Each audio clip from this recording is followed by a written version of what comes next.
Hello everybody and welcome back to our lecture series. I am Ted, your host, and for this lecture we are going to continue right where we last left off. In our last lecture we were looking at the beginnings of the 18th dynasty of Egypt. We looked at the careers, well, not really the career, but we looked at the noteworthy achievements of the Wassid dynasty, Amos and Kamos.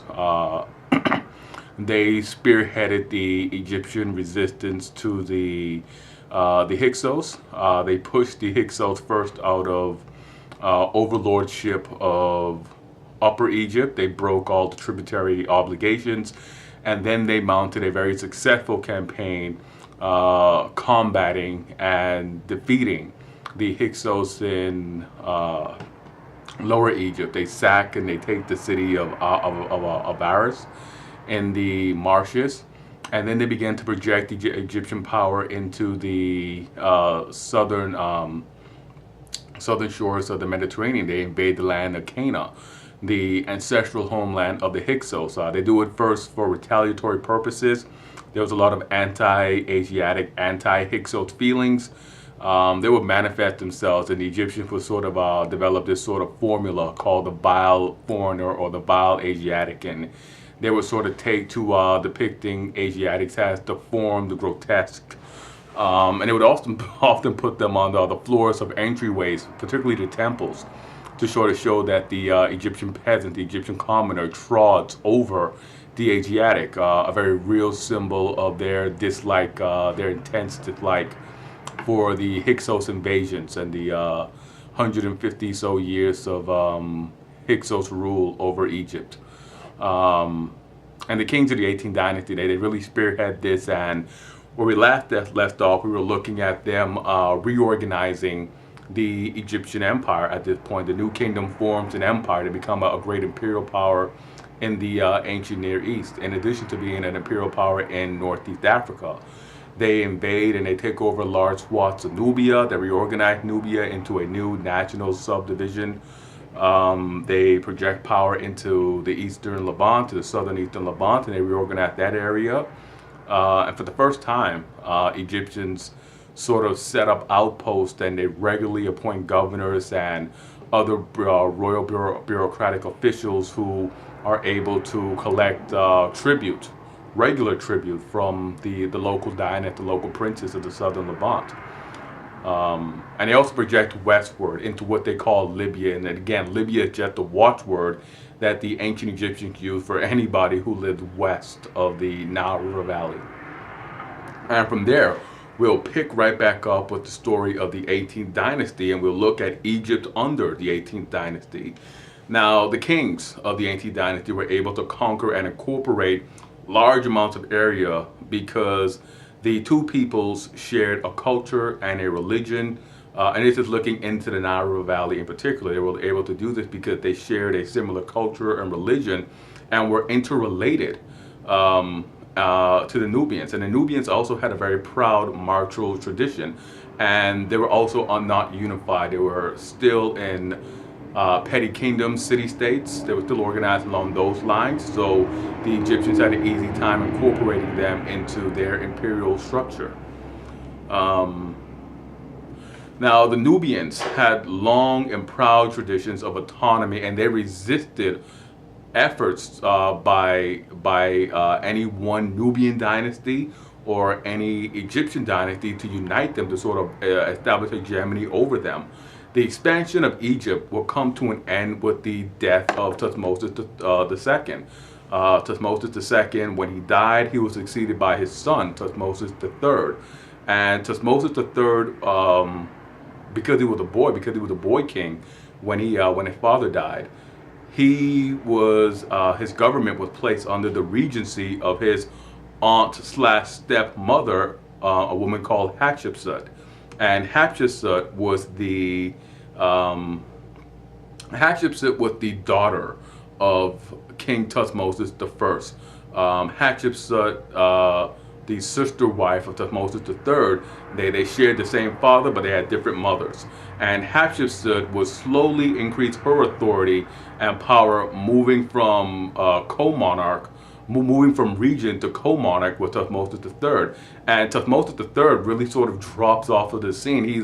He's pictured in statues, he's mentioned in reliefs, he's mentioned in text, but for the next 26 years, Thutmose III is simply off on his own, and there's not much known about what he did at this time, except for the fact that we know that he spent it a lot with the army. He was in military training for the next 25 years.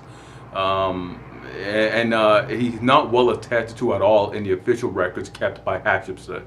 Now, Thutmose III, while he's off training, Hatshepsut while he's off training with the army, Hatshepsut is running the government, running the government of Egypt, and she is not in any big hurry, any big rush to launch any military campaigns. Any military campaign, any prestige from those campaigns would benefit Thutmose III. Hatshepsut cannot physically lead the armies. Thutmose III can. She does not want to give him any prestige, so she during the course of her reign, she dresses androgynously. She assumes the title of king, and the Egyptians, they were clean shaven mostly. There are some examples of Egyptians, noblemen or dynast or royal dynast wearing wearing and keeping chin beards and mustaches, but for the most part they were all clean shaven. They wore a false beard, a fake beard, and if you look very closely at Egyptian portraits and Egyptian statues, you can see the strings, the ear strings that were used to hold it in place on the chin. Hatshepsut takes to wearing one of those false beards, and she's depicted wearing the false beards of a pharaoh. She changes her pronouns. She's no longer she or her. She's him and he. She adopts the male trappings of rule, and this is done to sort of cement her position, since she's the first really great female royal figure depicted in Egypt. She's the first female to be depicted in Egypt, governing and ruling the country. She stops all the militaristic expansion. She promotes the arts. She oversees a wonderful building program. She particularly pursues trade with foreign powers, especially with the land of Punt. She makes a great celebration over her successes in trading with the land of Punt. They bring back trees, they bring back incense, and the Egyptians love the incense. They refer to it as what the gods love to smell. She brings all these things back. She brings back rare exotic animals, animal hides, ivory, gold, all of the riches of the African interior she brings up through the trade with Punt. She restores the infrastructure of Egypt, and she takes a keen interest in the ceremonial rituals associated with kingship, all the things that a king does except lead the armies. Now, Hatshepsut begins to lose her grip on affairs as Thutmose III matures. As he grows into adulthood, she begins to lose ground to him, and we don't know where this is coming from. We don't know whether if he agitated for it, or if the Egyptian nobility agitated for it, or whether there was just a general sort of like discontent with the fact that she, a woman, was ruling and presenting herself as a king. She reigns until her death, and she even has her daughter Neferre married to Thutmose III.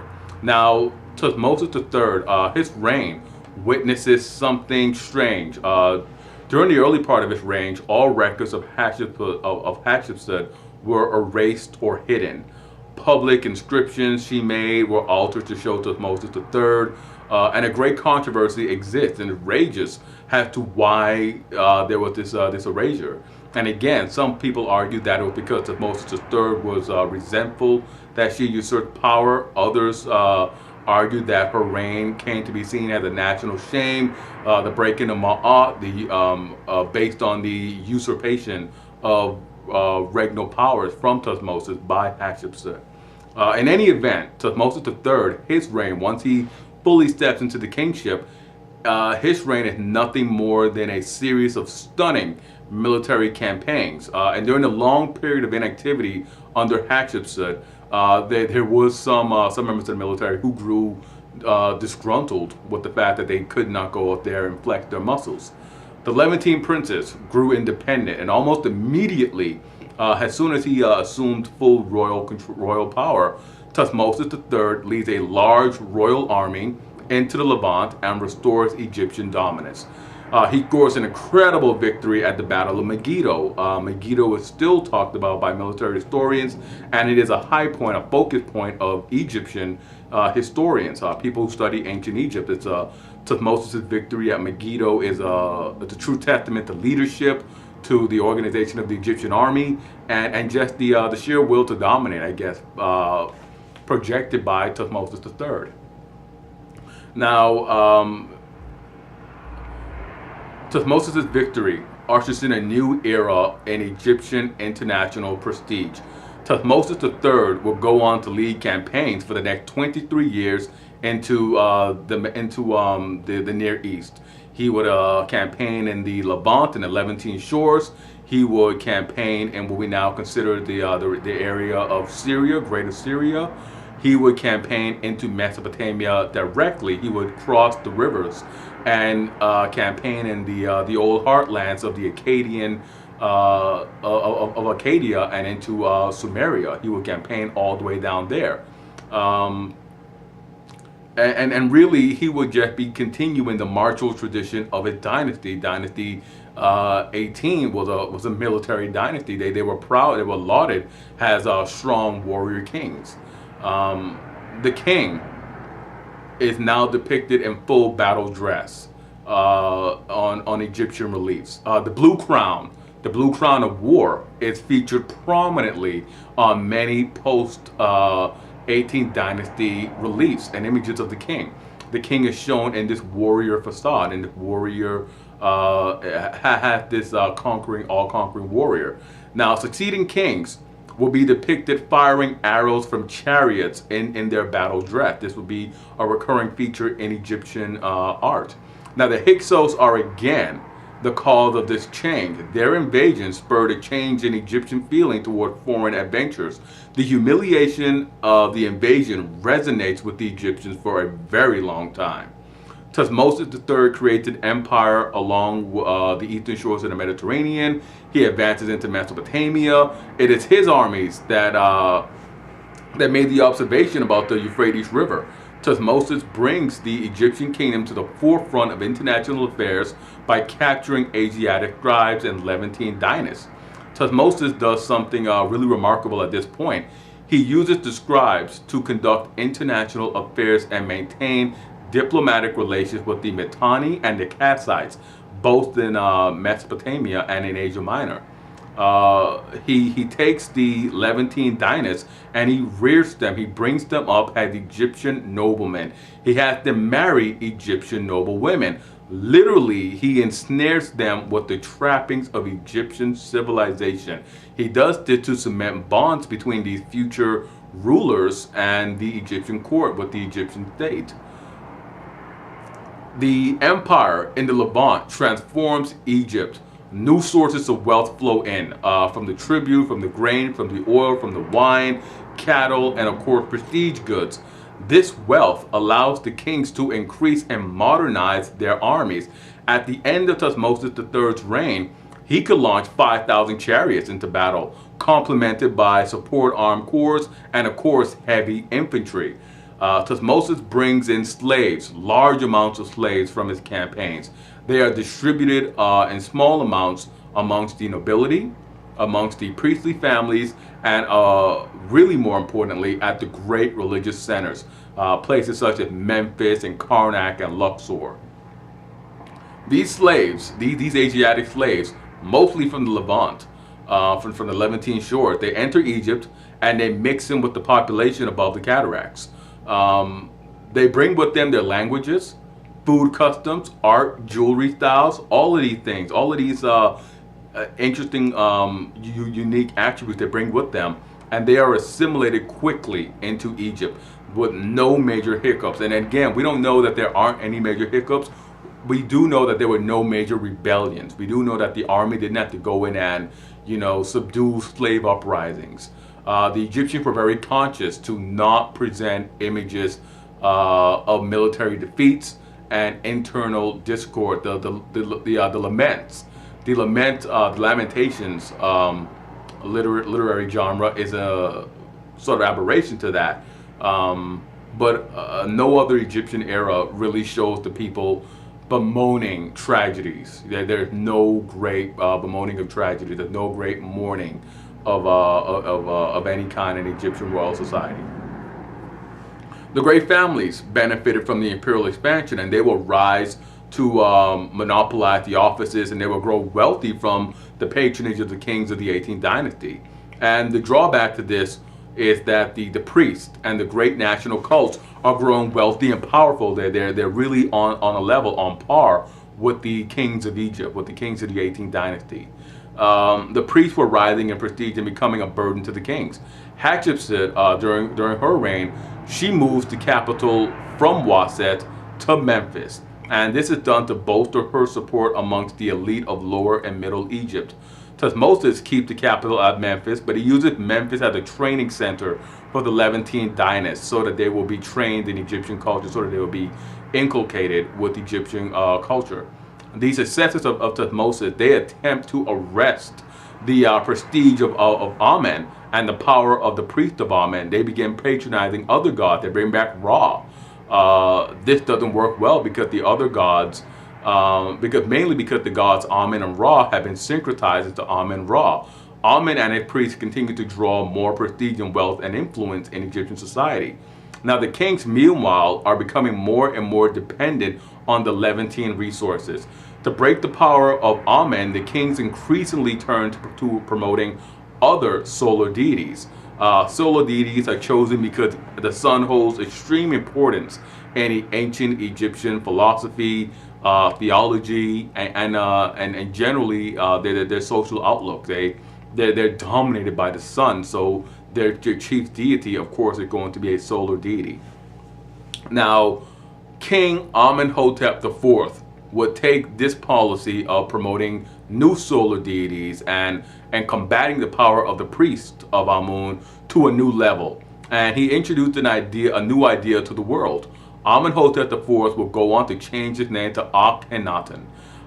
His birth name meant Amun is pleased. It was a very traditional dynastic name for the 18th dynasty. Most of the princes of the 18th dynasty, they bear names like Amenhotep or Thutmose. Thutmose, those were the two principal names. He had an elder brother, and his elder brother was named Thutmose. He would have been the titular Thutmose IV.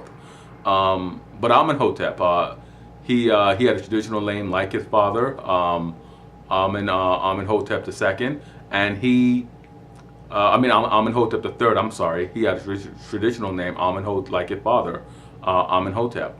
But he breaks with that, and names in ancient Egypt held extreme significance.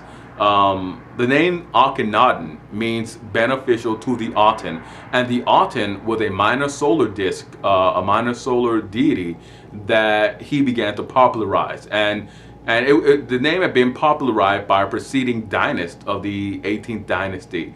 But in year 6 of his reign, Akhenaten declared that there was only one God, the Aten, and that he, Akhenaten, was the only priest of the Aten. It's a very clear challenge to the power of the priest. It's a very sharp intellectual distinction, a very shrewd intellectual distinction, I should say, to break the power of the priest by promoting one God and by making yourself the priest, the priest to that God. Now, the Aten, this new monotheism, and then this is what it is. This is the first verified example of monotheism in the world. The religion, the worship of the Atenism, and a great controversy still swirls around it, to where many don't believe that Akhenaten was a true monotheist, and there's evidence to support that he was. He closed the temples. He forcibly had the temples closed, and he forcibly had the people participate in worship ceremonies. And one sort of interesting fact about Akhenaten's religion is that he led worship sessions at sunset and sunrise. It's the first time that we can see multiple instances of worship in a day. a sort of fact that we picked up on by later Muslims, with the praying 5 times a day, and the praying at dawn and at different points of the sun. When the sun is at different points in the sky, it's sort of a related theme in that, along those lines. But Akhenaten, back to Akhenaten and his religion, he's the only priest. He closes all the temples and the cults to the other deities, and for 17 years he embarks on a personal reign that redefined the artistic traditions of Egypt. The religious literature and the focus of the state is purely directed by Akhenaten. He neglects foreign affairs. He neglects the Levantine states. They grow independent. Akhenaten doesn't care. His main focus is purely religious reform. He moved the capital from Memphis to a virgin site. He moved the capital from Memphis to a virgin site. He moves them, and it's really in the middle of nowhere. It's in the desert. He orders a city built, and he builds it. He orders the city built where he sees a sign from the Aten. His city is called Akhet-Aten, and he leads services. He personally leads the sunrise and the sunset services, and he pens epic verses that praises his god. To Akhenaten, the Aten was the sole god. The Aten was the creator of all. He removes the plural for gods and hieroglyphs. There are no more gods. They're simply God. It is clear that he was trying to break the old cults and establish the kingship. And his family had the only links to the new god, to the Aten.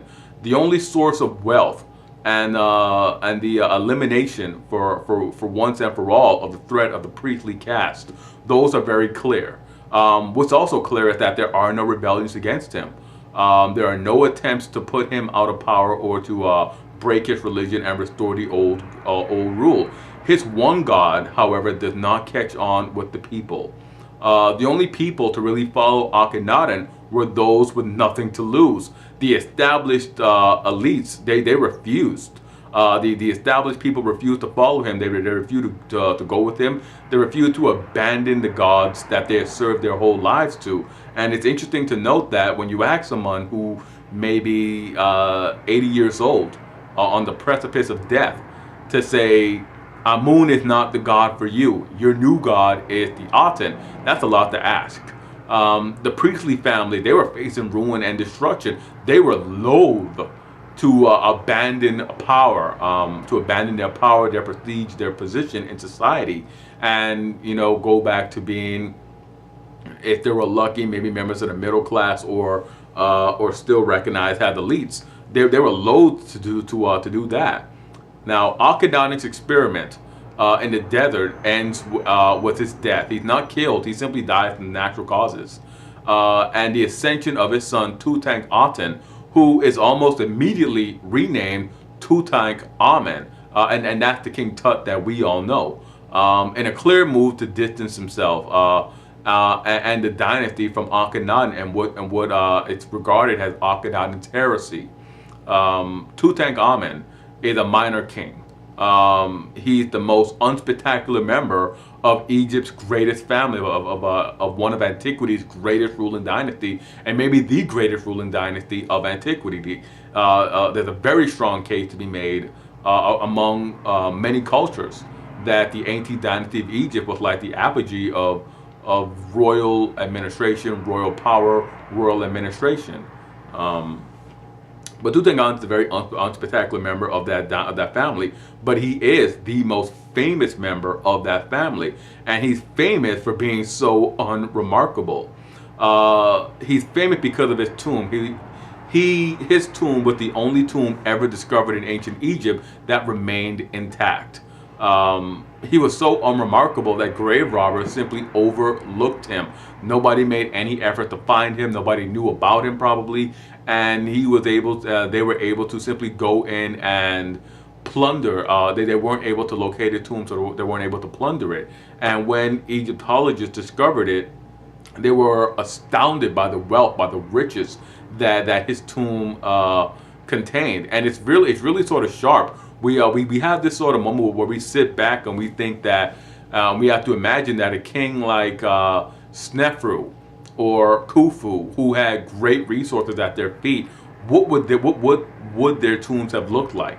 A king like Ramses II, or even Seti the First, or Tutmosis the Third, what would their tombs have looked like if they were intact? These were kings who had long, distinguished reigns, who had very well-established careers, who had the time to really plan out their funerals and all their funerary gifts.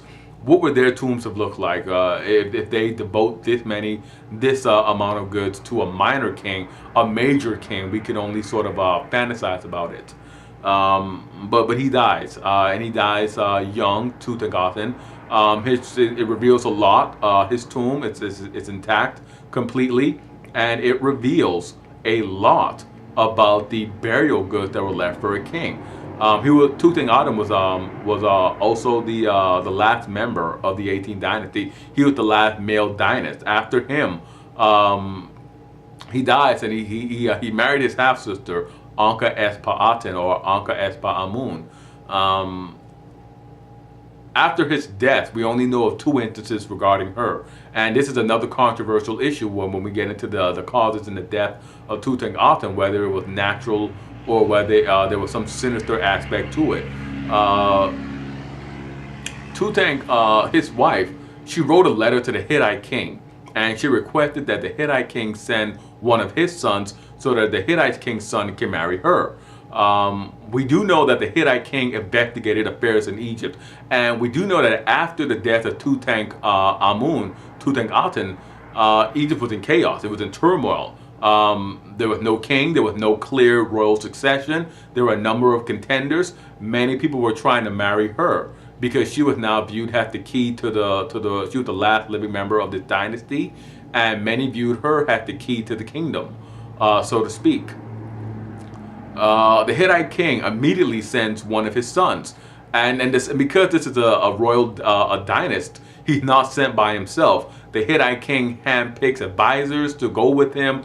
The Hittite king sends a retinue of Hittites and Asiatics to go with him, and the Hittite king sends an army to escort his son. They never make it to Egypt. They're all killed on the borders of Egypt.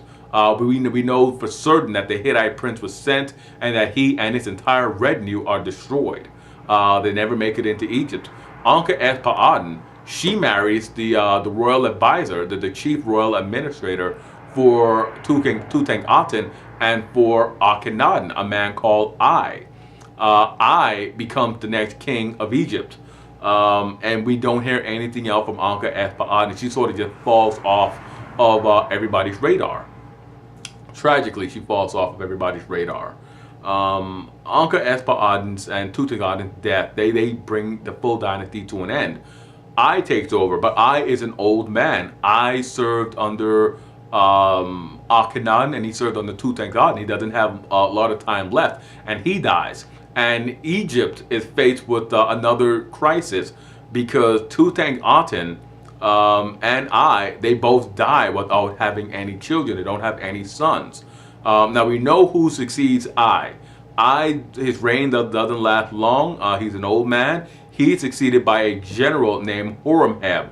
And Horemheb goes out of his way to destroy most of Akhenaten's statues, buildings, and writings. He erases during his brief reign, and he doesn't reign for much longer either, but during his reign, he erases all mention of Akhenaten, Tutankhamun, and Ai. This is one reason why Tutankhamun was able to escape plunder, because nobody knew he existed. That's how thorough Horemheb's destruction was.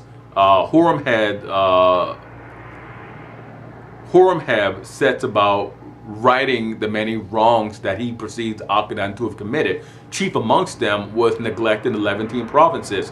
The Levantine provinces had been allowed to to grow independent, and the rising Hittite kingdom was allowed to establish itself unopposed in Asia Minor and sort of creep in along the Levantine shores. Now the Hittites invade, and they threaten the Levantine provinces of the Egyptians. And Horemheb, he succeeded before he can really marshal his forces and mobilize them and push them out. He dies without any sons, but he chooses his successor. He chooses another military man named Ramesses.